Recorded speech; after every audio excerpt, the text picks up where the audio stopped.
Yes.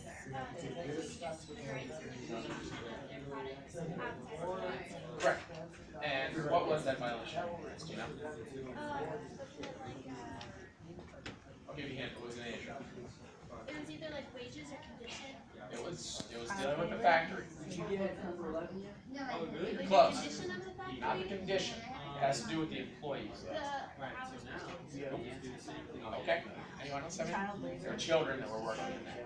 Close. You got everything else good. You got everything else there. So this claim was made, right? Now, was there any basis to this claim? Yes. What was the basis? Person hadn't seen it, right? Okay. So when he makes this claim, what happens? We got 204. So did you just add the interest back in? Does he have any proof? What happens?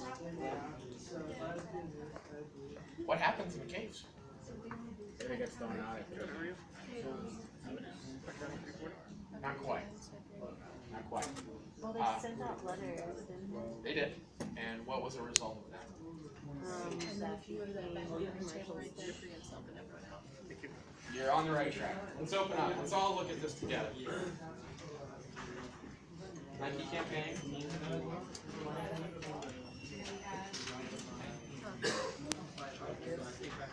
Is going to be on 160.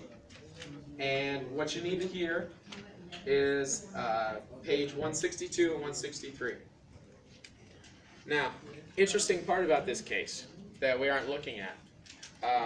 In the first line there, in that case, it says that it was denied certiorari.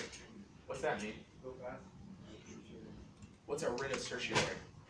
being to be heard by the U.S. Supreme Court. Correct. Awesome.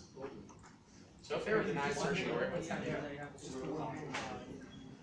a chance to So on that last one, remember that? Supreme Court said no. We don't want to hear this. So they Supreme have Court said no. to try again at the same level, right? The interesting thing about this is that it came back to the Supreme Court. They decided later on that they'd actually like to provide an opinion on this. Okay, kind of a neat little thing here, and this is in 2002, so it wasn't that long ago. So we're all going to look on this page 162 and the last couple paragraphs there. We have everything there, and they have a dissenting opinion, and they also have a regular opinion as well. So we got a few challenges there. So we want to ask ourselves with the Nike case, what does hurt feelings or emotional damages provide for? If someone writes something in and as a business, it just makes you feel terrible. Do you have any recourse against that?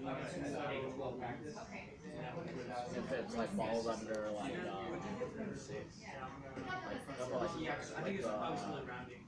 torts, stuff like that, or in that direction. It will fall under a tort. But do you have recourse? Do you compensate? Can you sue somebody for hurting your feelings as a business? If you can prove that it has some physical damage, like physical, emotional, like a manifestation that is cause disorder, Distress. A little bit later on. We'll talk about that one too. But yes, essentially the way that this case works is Supreme Court denied to hear it, and on the basis that hurt feelings aren't damaging you, essentially, for you. And the other part of this is Nike also is sued for false advertising as well, in this as well. So if you advertise something falsely, like if your shoes are made completely out of leather, if you're Nike, and it turns out that they're not made out of leather, do you have recourse for that? As a consumer, do you have recourse? And what is that called? False advertisement, correct? Perfect. So keep that in the back of our mind. We want to always look at what the difference between commercial speech and political speech are. There's a three-pronged balance test that's in there. You have the Venn diagram in your book. Take a look at that. You'll find that Nike falls in the middle there. There's a couple of facts in there that I want you guys to make sure that you read over, because we could go into that case a bunch. It seems like that, judging based on some feedback, there's a lot of questions that y'all might still have on that. If we have time, we'll get back to that one. But there's certainly some reading you guys will want to do on that one. Okay. There's a 3-prong test there, and that comes from Bates versus the Bar of Arizona. That's actually a local case from '77. That's prescribed underneath as well. So I urge you to take a look at that test. It's actually used in a lot of cases as well going forward. Okay. In terms of something else with constitutional law, there's something called takings and holdings.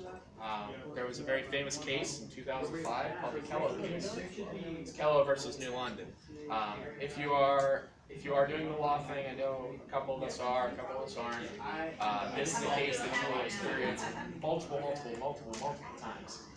Not only because of its relevance, but it's also its recency. This happened in 2005. So keep that in the back of your mind. This was less than 10 years ago that this happened. So, does anyone know any of the facts of the Kello case?